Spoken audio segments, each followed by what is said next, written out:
Hey everyone, welcome to Coffee with Colleen. Here we come, here we are, here we go. So, thank you. Hi, Mariah. Thanks for joining. Yay, welcome to Coffee with Colleen. So, I'm just going to go ahead and jump in, and share my coffee mug with you all. So, I wanted to share, this is one of my favorite coffee mugs. A friend of mine, Lachelle, she got this for me and I just love it. And it says, "Let your light shine."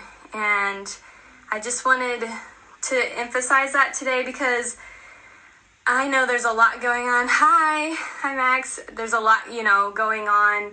A lot of protesting and writing different things, and, things are changing, and, there's a lot of good with the bad, and really good things, but also dangerous sometimes to go out there.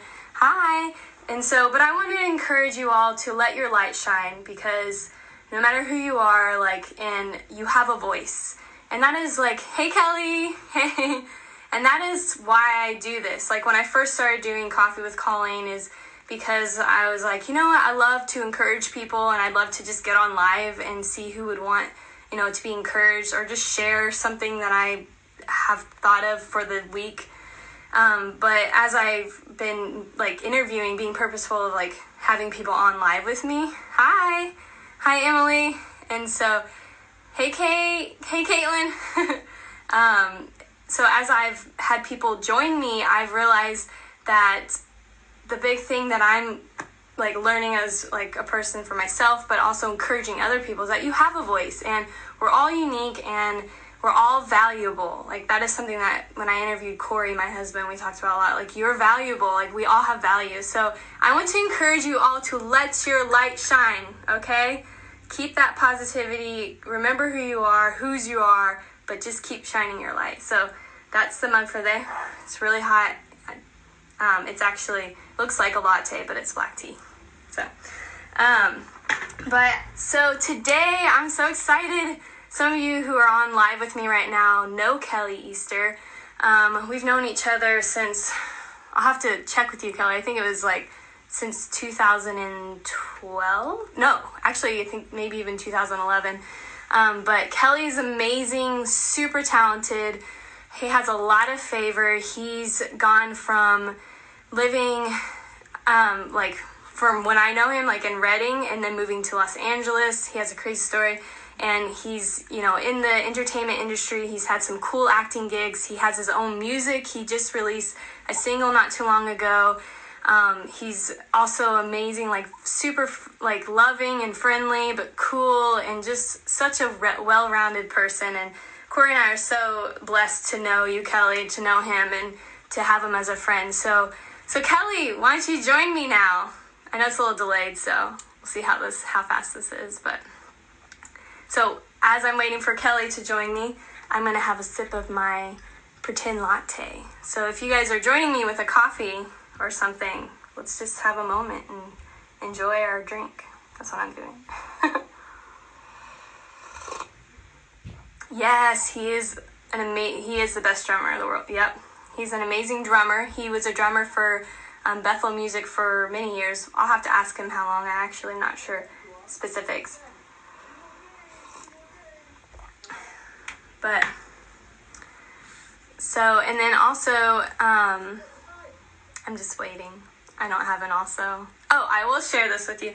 Have you ever, I don't typically have food in these meetings, but I was hungry and popcorn sounded good. But I have to say, have you ever ate popcorn with a spoon before? Because that is what I do. I love, yay, he's going to join us. I love nutritional yeast for my popcorn, and it's super dry, so... Yes. Let's see. Here he comes.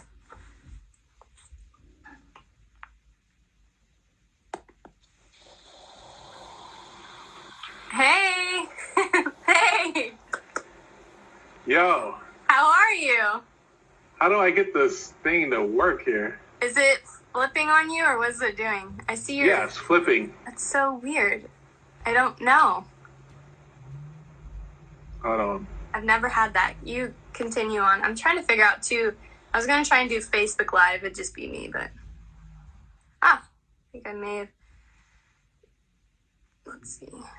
I don't know how to do Facebook Live, people. So I hope you all are... Hi! I hope you all are doing well out there and staying brave and staying safe and everything. And, I'm really excited. And I'm really excited that you guys have joined. There's so many of you right now joining. And I'm also attempting to do Facebook Live. I feel like they made it so complicated on here. Okay. This is funny. Okay, here, take 2 for Kelly.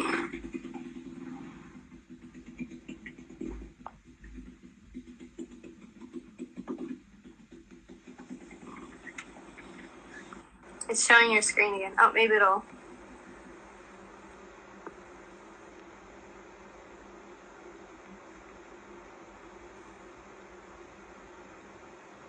Can you hear me? I can hear you. I see your screen. I don't see you. Oh, that's so weird. That is so weird. Is it showing your... I don't know. Are you using your computer or your phone? My phone. Oh, that's so strange. I can't, all right, I can't see. Oh, yeah, so you would be talking just to the lens. Is that what you're saying? Oh, my God. Yeah, hold on one second. Okay, I'll hold on. We say yes to this working. Let's see. Yeah, this is so janky. It's so weird. And you have an iPhone? Or, I don't know if that matters, actually. Yeah, I don't know.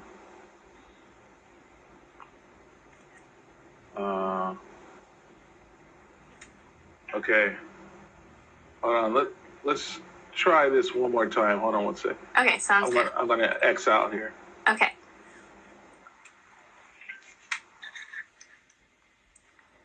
So, as we wait for Kelly to... Hey, Fla. Hey, Kenneth. Hey, Anya. It's fun. Let's see what else we got. I am just going to hang out with you because I don't plan for anything.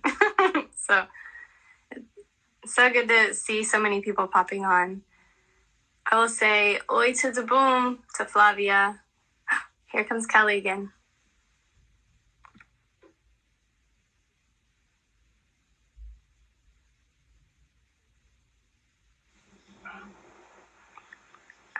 Okay, weird. Is it working now? Oh, man. I don't know what's going on here, but Yeah, I might have to turn... Because I can see you now, but I don't know if that's... Oh, you can see me. I can't see myself. Oh, That's no weird. way. I can see you, though. I can't see myself. That's so weird. That is weird. I don't know. Okay. Maybe it's your internet connection or something. I guess so. I don't know. That's weird. Hey, Bridget. Hi, Keith.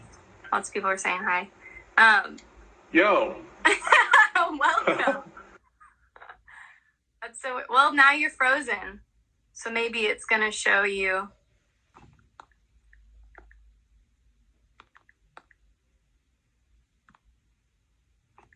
Oop. I'm just waiting for you to get unfrozen. I'm all... Oh, there you are again. Okay.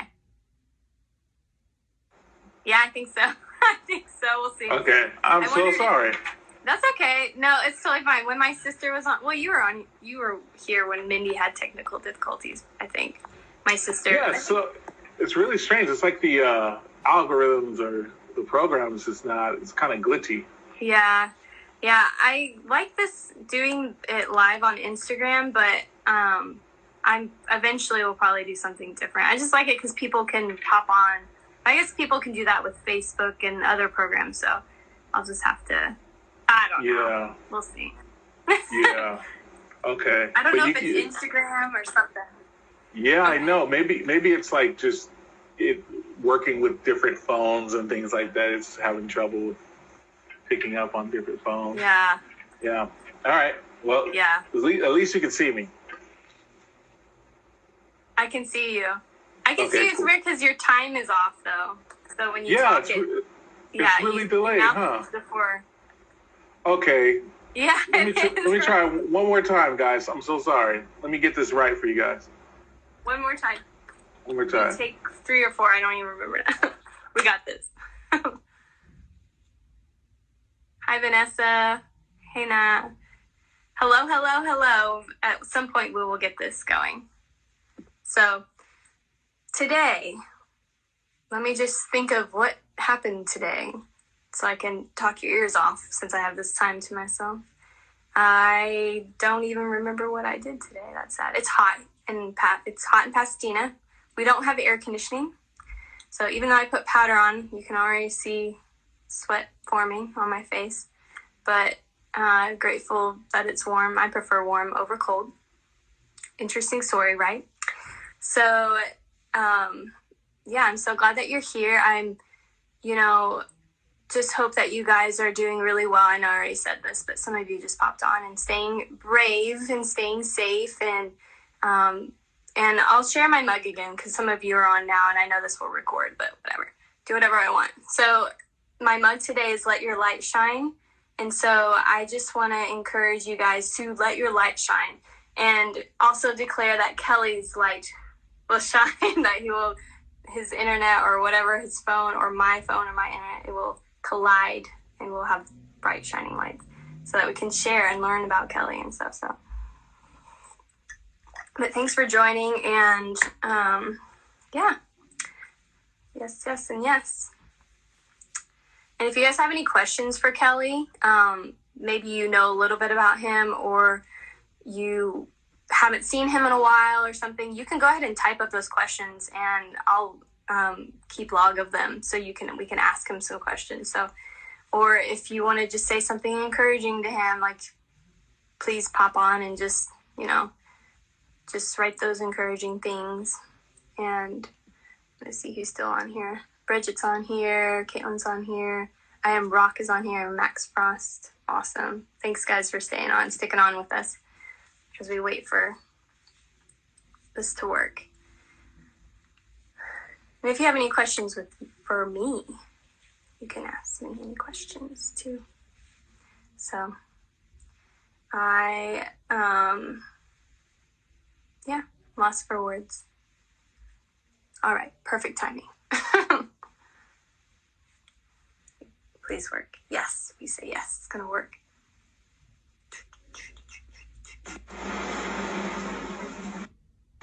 Did it work? It's doing a time thing. And we'll just believe it's gonna work. I can hear you, like, perfectly, but I do. Okay. I see the computer screen, but it's, like, doing something right now. Like, it's trying to fix itself or something. So. Interesting. Yeah. Okay.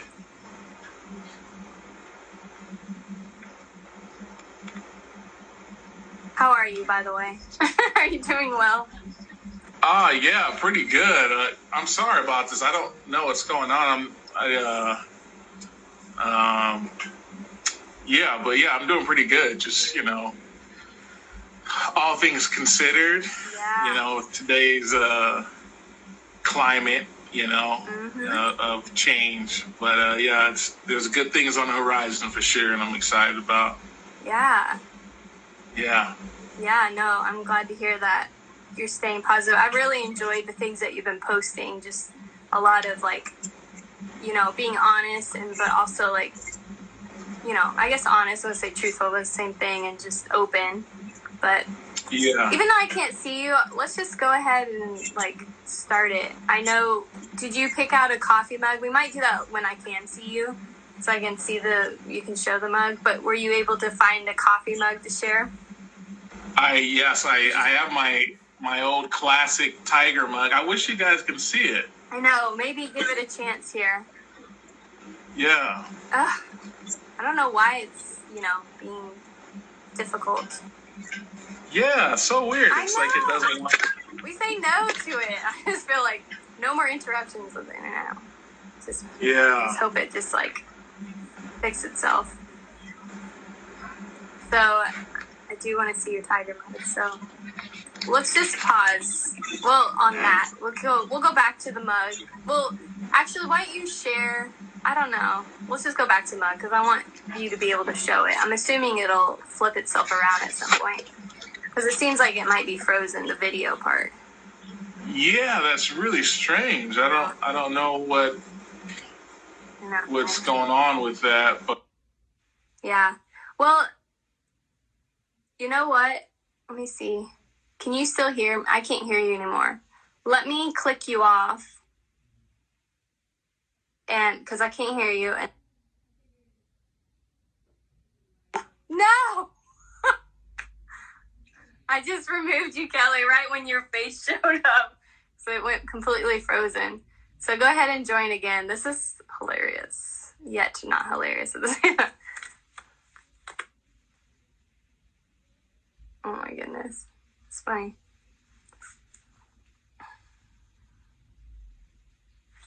Let's see if I can. Okay. Yes, this will work. I just know it will.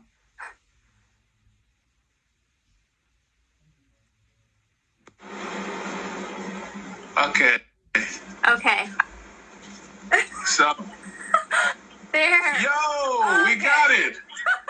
That was so fun. Success. I was like, I'm gonna, click off and you get back on. As soon as I hit like the X button, your face showed up, and I was like, no.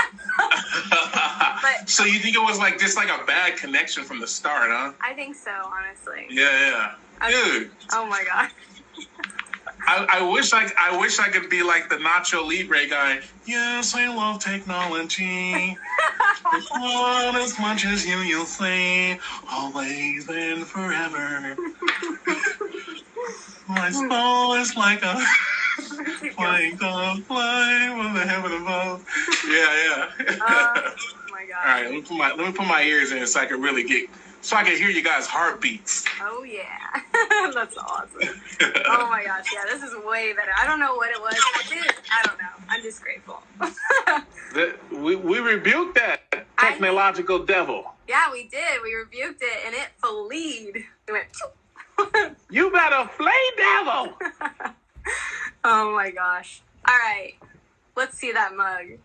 Oh yeah, that's awesome.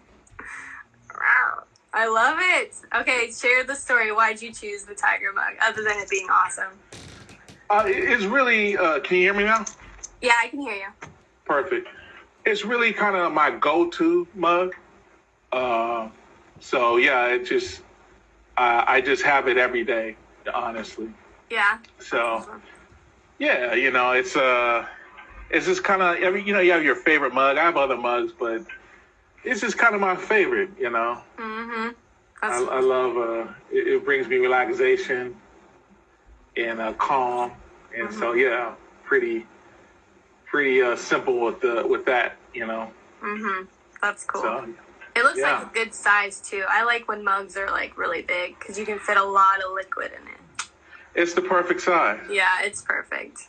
It's great. Plus, everybody loves a little cougar cat, That's so true. Did you see the mug I chose? It's very girly compared to you. Let your light shine. Wow, very cool. Awesome. Let your light shine. I like that. Let your light shine, please. I like that. That we need more of that today. Yeah, Amen. we do. We do. Yeah. Good. That's awesome. Cool. Well, awesome. Cool. So Kelly, how did we meet? I was trying to remember the first time we met, by the way. Was it Papa Shaba?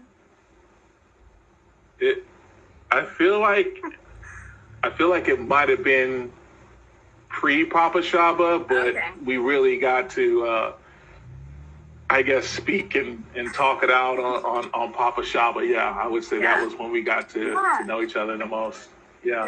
I was trying to remember because I was thinking about that because I know I knew you during that time, but I remember one of my favorite stories that I wanted to share with other people. I'm sure you remember this is when we watched Papa Shaba with Diane Venora at Matt and Jen's house. Remember that? Yeah. And she watched. Yeah, that was.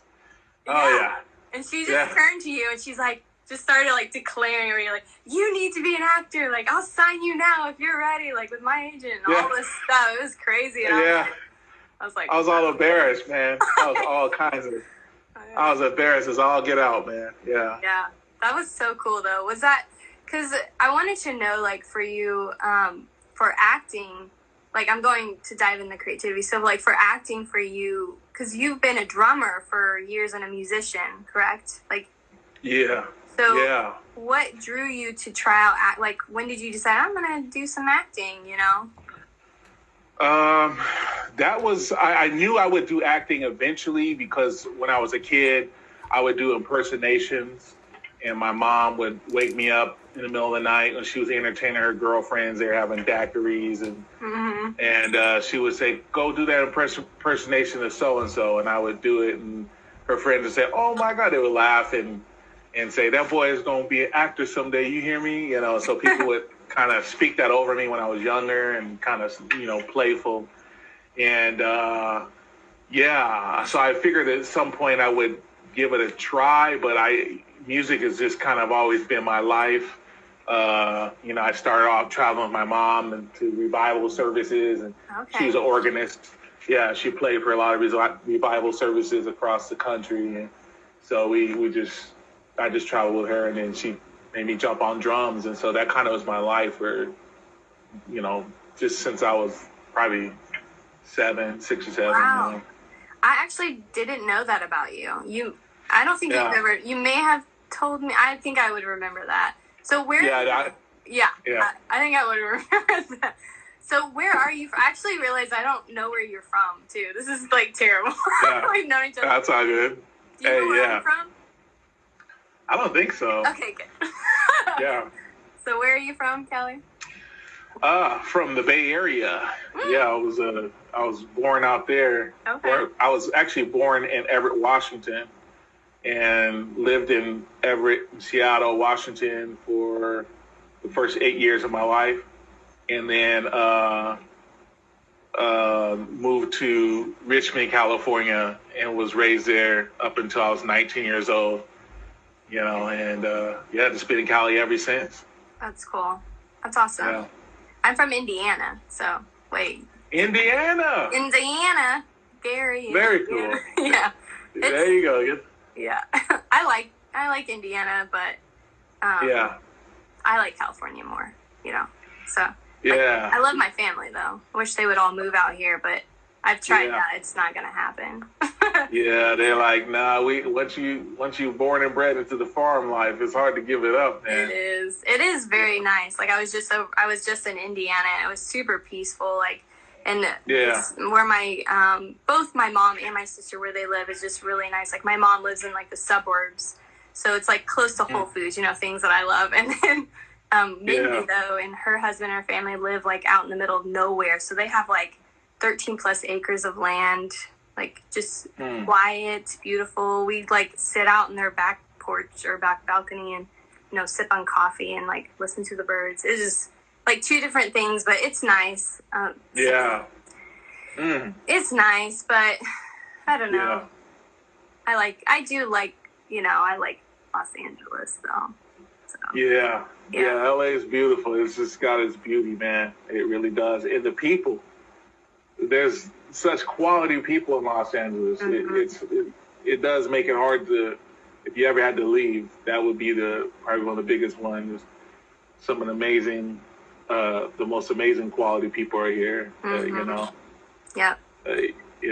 So you got to be called. If God is calling you to this city, you got to come, man. I mean, I got called out so many times. People are like, you're supposed to be in LA. I was like, nah. I was still in Redding. I was like, nah, I ain't going nowhere. Yeah. And I toured out here for about 7 years, and I made up my mind so I would never move to Los Angeles.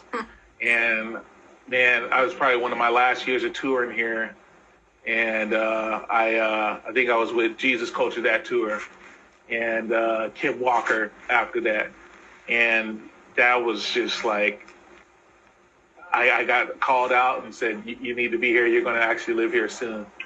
And I really had to stop and listen at that point, Yeah. Yeah, is there any more details about that? Because I was going to have you share about that anyways, because I remember, I remember bits and pieces before you came out, but I actually don't know, like, the struggles you had. Like, should I go, should I not? I know you're going through some hard stuff when you did decide to come here. So anything you want to share, I'd love for you to share, that story. And then if you want to dive in, or I can ask you some questions when you came here, because I know that you went through some struggles. So, yeah. Yeah. As far as like, where do you want to start? Like before I came here, or just when I got here, or? I guess, how about we start, because we might have to do a part 2 hangout or something. Yeah. We'll do a part 2. We'll do a part 2. Because I know you have, like, so much, like, of a rich story. Like, you can start wherever. If you want to start right before you came out here, and then so you could share, like, what you went through when you're here, or you could do, like, around Sands of Ikra time, you know what I mean? Or you could just start right after that. So, whatever you'd like. Yeah, okay. So me and Colleen, for all you guys who don't know, we've done a movie together, and it was probably my first movie. Well, I guess technically Papa Shaba. That was it's kind of like a student project, And then our the Hobbit one, Desolation of Corey or whatever. Oh, yeah, that's right. Yeah, I remember that recently. Yeah. Oh my gosh. That's right. Yeah. So that was. But I feel like Sands of Ikra was like more of the official. It popped up on SAG as a credit. You know what I mean? Yeah. I feel like that was like my first, like, I guess, official SAG credited job, or whatever, if you want to call it. And so me and Colleen and Corey, we worked on that together, and it was a lot of fun. It was in the middle of me, a lot of other pieces in life coming together, and I was engaged previously to my ex, and around that time during the shoot, I came home one day and she moved all her stuff out. She was gone, and she left, and so that was a pretty painful time. But we were right in the middle of shooting Sands of Ikra, and so we had to keep shooting. Yeah. And so I was like, oh snap, how is this gonna work? Like, my fiance just left me, but there's this really awesome movie that we're making in the desert of Las Vegas, where California and Las Vegas meet. And we just kept going for it. I was like, I'm gonna finish up and keep going. And so we powered through, and we shot these scenes. It was like beautiful but painful at the same time, because it was like I had to like go back and deal with my pain, in the middle of the night. And I remember after she left, God told me, He said, your time in Reading is done. And I said, well, where would you have me go next, Lord? And I'm just kind of shortening it up for everybody. And He told me, I want you to go to the place that scares you the most. Oh, God. And of course, I said, oh, no, Lord, and I knew exactly what it was. It was, moved to L.A. Yeah. So, that's kind of how I ended up here. A friend who recently passed away, God rest her soul, Colleen Garcia, and, she really was influential in getting me out here, because so many times when I had doubt, so many things fell through to come here, she really was influential in saying, I just feel like God has a place for you in LA. You need to go. So much to where she sent a truck to my apartment to start loading everything up. She's like, a truck will be. She's like, a truck will be at your apartment Thursday, and you're gonna put your stuff on that truck, and we're gonna send it to LA before you even move. And I was just like, so my stuff was technically in LA before I even got there. Oh my gosh. Wow. Yeah. Love her. She also is like such an encourager for Corey and I. Like there's so many times she'd randomly call and be like, you got to do this. She's just so powerful. And I know she's still rooting us on. But that's so amazing that she did that for you. Like, cool. And then she drove me all the way to LA. We packed her little tiny car and we just drove that thing It was so tiny. I don't even know. It was like literally sardine can, you know. So Wow. yeah, we drove that all the way to LA with the basics amenities, you know. Mm-hmm. That's awesome. Yeah. Okay, so when you came to LA, did you have a specific place to live? No, I was homeless because I had an apartment with a buddy, and then he called me 8 days before I moved here and said, "Hey, man, we can't do that. That I know I told you could move in, but we just, you know, I just can't do it, man." And I was just like, "Oh, okay, yeah, no worries." He's like, "I think you should stay in Reading," and I was like, "Oh, okay, thanks, man. Like, I just left my job and I resigned, and they filled my position with 2 other people, but thanks, man. I think I'll have to figure out a way." So I literally found another apartment, and so yeah, I came down. Me and Colleen drove down to see that. That fell through, and so then I had some friends say, "Hey, Kelly, I think this is a moment to have faith and trust God." Mm-hmm. And so they encouraged me, and then I said, "Okay, I'm going to do that. I'll trust you, Lord." And I was just homeless for the first, like, I want to say 5-6 months, just kind of couch hopping and Mm-hmm. just doing what I could to stay alive. But every time I decided to go back home, like, you know, I always had the words in my head. Chris Valentin told me something before I left, and he said, "Son, I am going to release you to go," because Chris Valentin was my spiritual dad for the 12 years I was in Reading. Mm-hmm. And so he was uneasy about me leaving. And then I said, you know, I just told him, I said, "Hey, listen, it's been 12 years being here in Reading, and I've never left home. I've never flown the nest besides touring. And, you know, I said, it's time." He said, "You know what, son, you're right. Every time," he said, "there comes a time in every man's life where you must leave his father's house." Mm. And I was like, wow, that's pretty huge. That's pretty amazing. And so he said, "I release you to go." But he said, "The moment that you feel the favor has ran up, don't be afraid to come home, and we will find a place for you here." And so I said, okay. And so every time it got hard, I thought, oh, this is a sign I got to go back.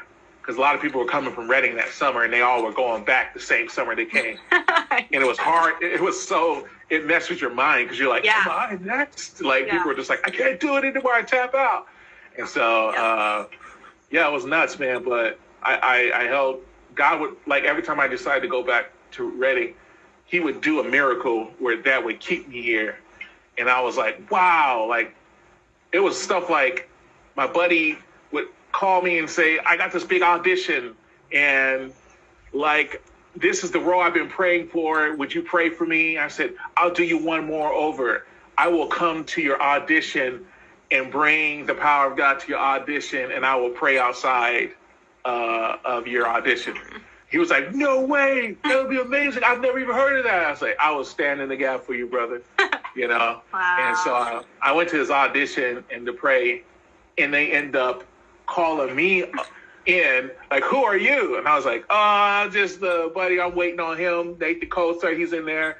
And they're just like, no, you got to stand up for me. And Nate's just like, stand up. And I was like, and I stand up, and he's like, "Whoa, you're huge. How tall are you?" I was like 6'7". He's like, "Dude, I got the perfect line." The director runs out, Wow. says, "Can you come and read these lines on camera for me?" And I was just like, "No, sir, I don't know much about acting, and I just, like, I haven't done any classes." And he was just like, "I don't care. You just have to give this a shot."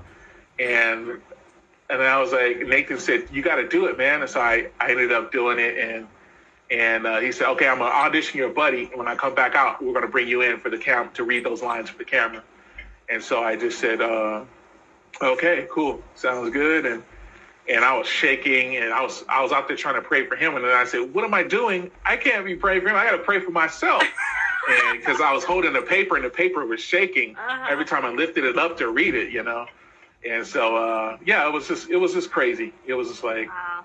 you know, but they ended up stopping the cameras in the middle of my audition, and they ended up giving me a speech and saying, "You have everything it takes to be an actor." They said, "Just off your look alone, you're going to go far in this city." you're going to do a lot. And they said if you were to get serious and stay the course, stay this specific course, you'll go far. You'll go very far. And I said, okay. And that was that. Wow. That's cool. Oh my God. Yeah. So is that the audition that you got, or yeah? Because I know later you ended up doing a commercial with, oh my gosh, my mind. I'm seeing him right now, but my mind is blank. Like the amazing comedian. Oh my gosh. Yeah, Kevin Hart, Yes. Will Ferrell. Oh my gosh. Yeah. Kevin Hart. So is that a different audition, or is that? Yeah, that was different. So this was when I was still like trying to figure out if I should stay in LA. This is like in the very beginning. Okay. And God would do stuff like this. He would be like, I'm going home to Reading. And then it was like, you go to audition and you get called into the audition, you know. And then like I decided I was going to go home again. And I told my E58 family, if anybody's on watching, I was like, hey, I think this is it. I'm going to go home for real this time. And then God did something like that story got out. And then this acting teacher named Diana Benora gave me a scholarship to her school. And was like, this is my last time of extending my invitation. And I'm going to do it once and once more only. And this is it. Take it or leave it. So I took it, and I did 1 semester of training at Transformation Artists LA.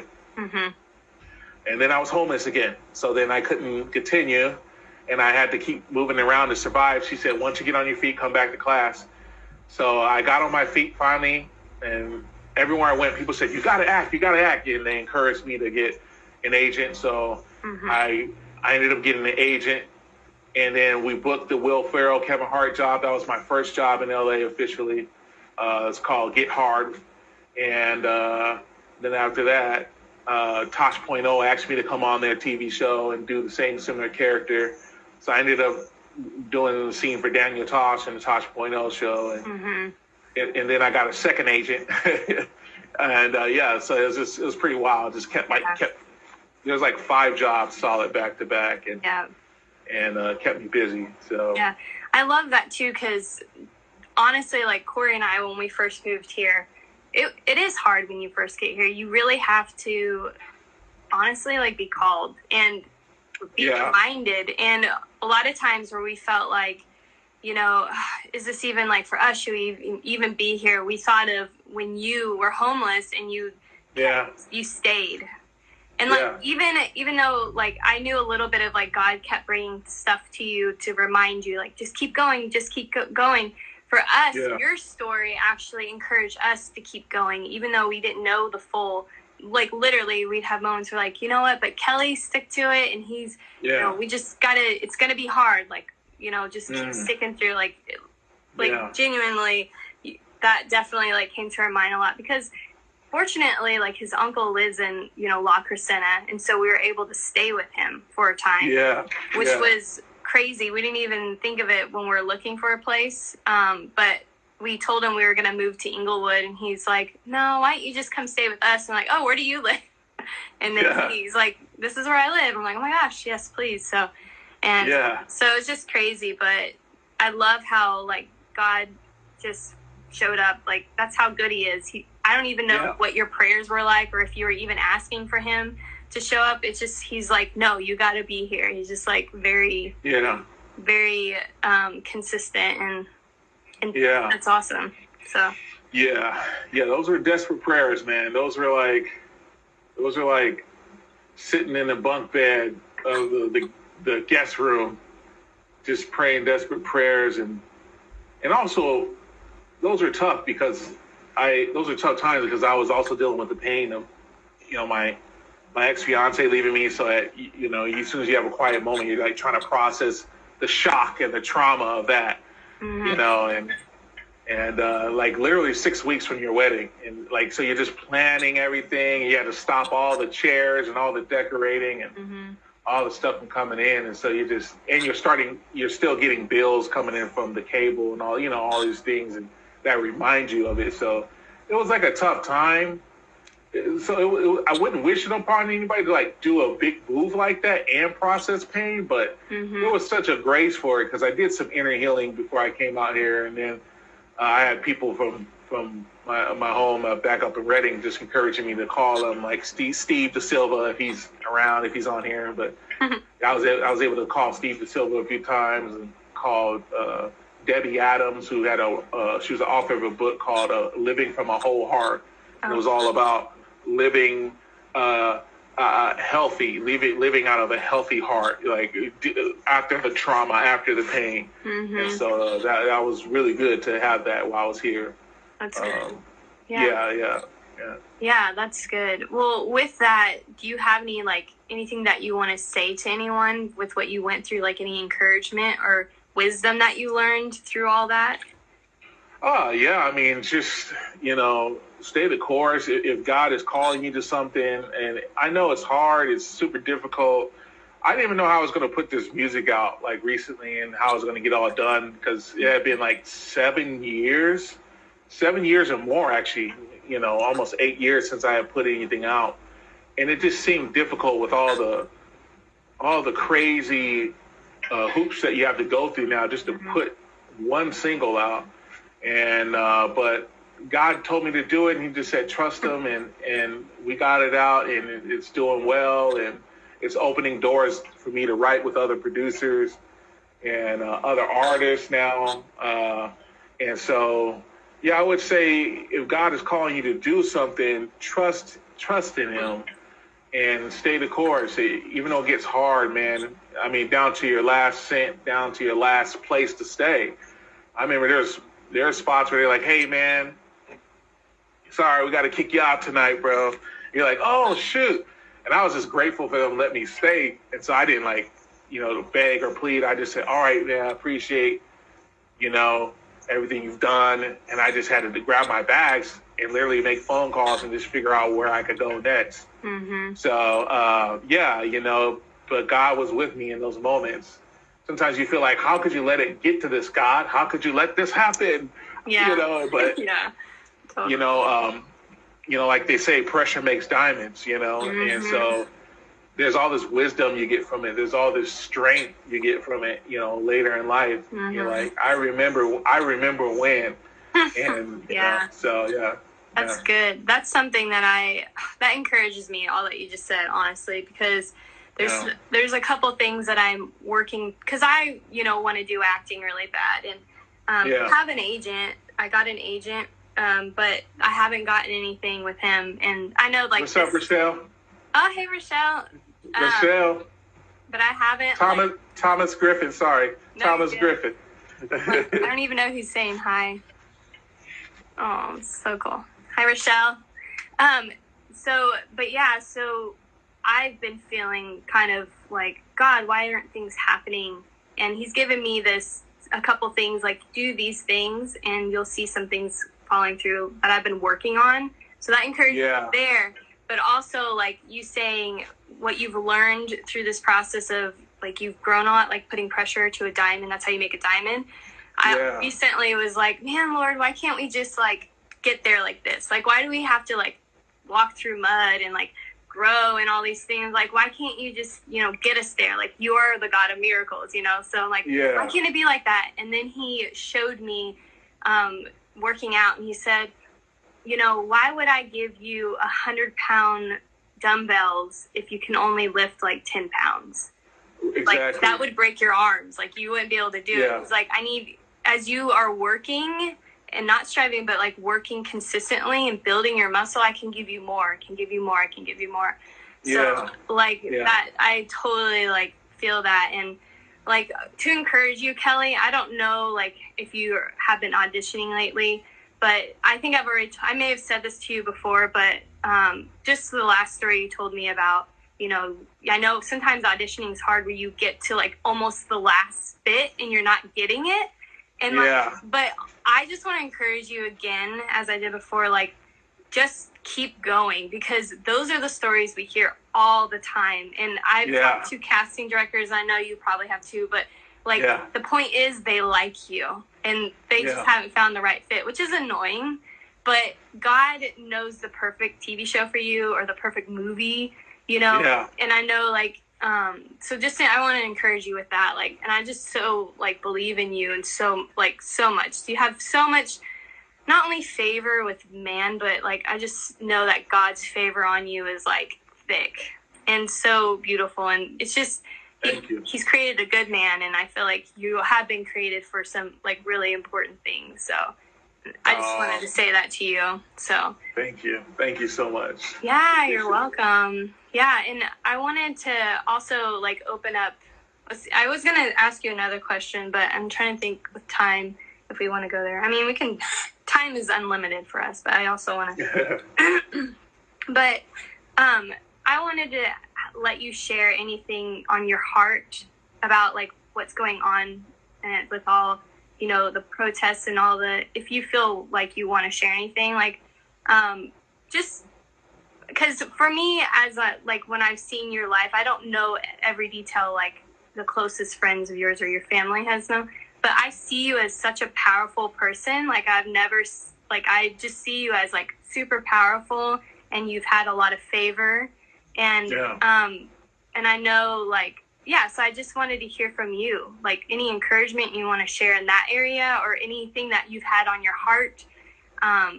Or anything you want to release or pray, just anything if you feel like you want to share. Well, first, welcome to the recent people who just joined. Yeah. Stephen Edwards, how you doing, buddy? So good to see you.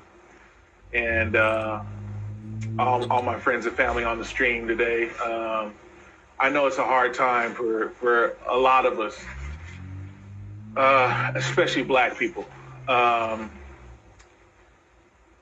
It's been a very difficult time for me because my journey into going to school up north in Reading wasn't an easy one. It came with sacrifices, and part of those sacrifices was I had to battle a great deal of racism because it was still the early 2000s in those days. I think I got there about 2003. And I actually had to deal with the KKK. I didn't even think they existed still, but their headquarters is where I used to work. Oh, so whenever I would deliver, it was, I had people say, "Hey, just want to let you know you might not want to hang around here too long." Yeah, there's some pretty bad people around the corner, you know. So I was just like, "Oh wow," you know. But then when I started having the most intense encounters and where people told me my kind didn't belong around there, or they shouted out slanders of, you know, people yelling at me to go back to my homeland. And yeah, it was tough, man. It was hard, man. I had people who were friends who turned on me, you know, and ended up being racist and called me slurs and in front of other friends. And so I had moments where I had to like stand up for myself. But then there was moments where this would happen. I'll be in the back of church. I'll be volunteering, ushering. And then a man comes out of nowhere, singles me out and says, "Hey, can I talk to you, brother, real quick?" And I was like, "Yeah, sure." And he just starts tearing up and he says, "I have to tell you something. I was taught to hate your people." He said he was taught to hate my people. Mm-hmm.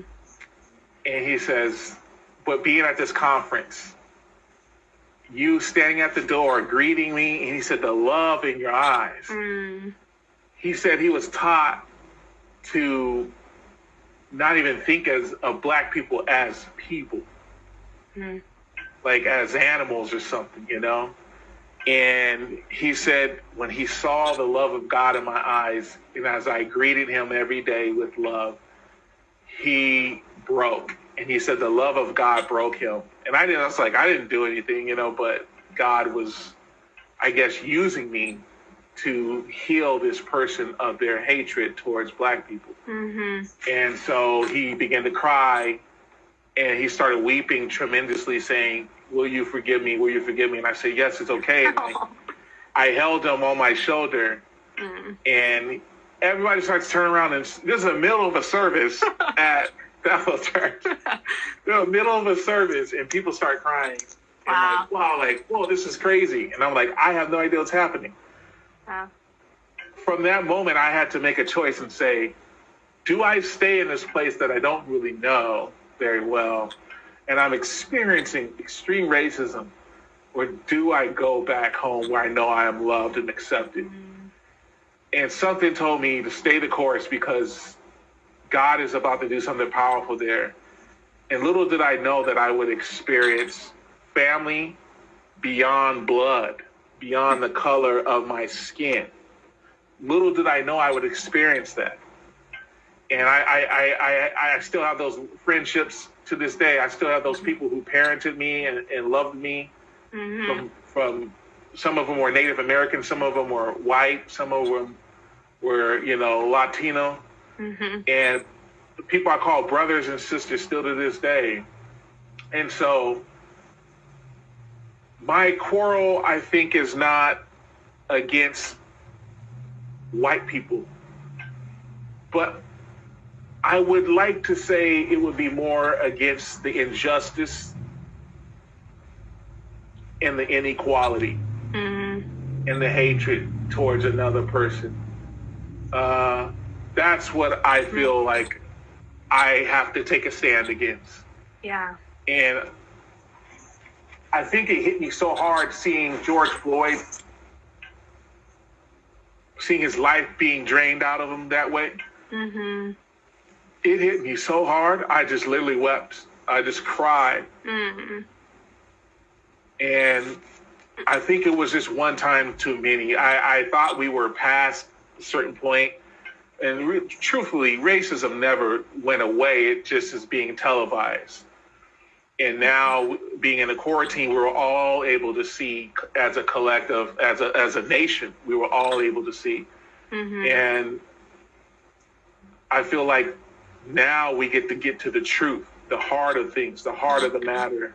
And it's really that all mankind, all humankind deserve to be treated, have equal rights as the next.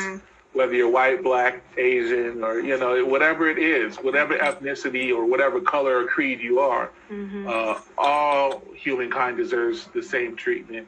Yeah. And so that's where I'm at. I something has awakened in me, and I'm saying I'm taking a stand against injustice. It can no longer go on. Yeah. Especially from people whose badges, they wear these badges that say to protect and to serve. And I think about that. I'm like, wow, to protect and to serve. And so technically they're public servants, and they're supposed to serve the community. And, but there's been so much heartache and pain through that, because there's been these misunderstandings of how you're supposed to use your badge and your power.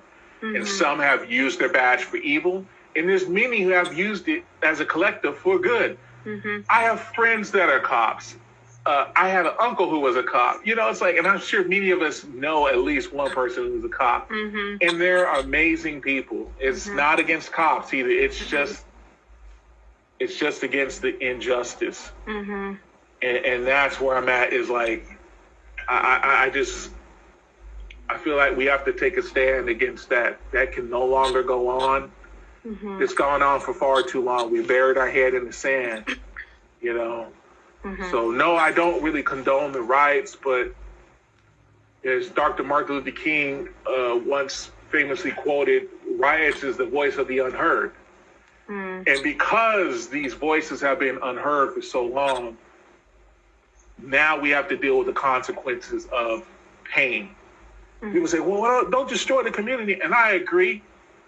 But at the same time, I can't tell this person how to feel when they've experienced loved ones. I had somebody at the grocery store tell me how they do love cops, but they told me their personal story when the cops showed up on their doorstep and arrested 3 of their best friends for no reason. Just because they might have looked it like somebody or a gangbanger, and they just had a prejudice against a certain look. And so everybody's got these painful stories of how family and friends were treated unfairly.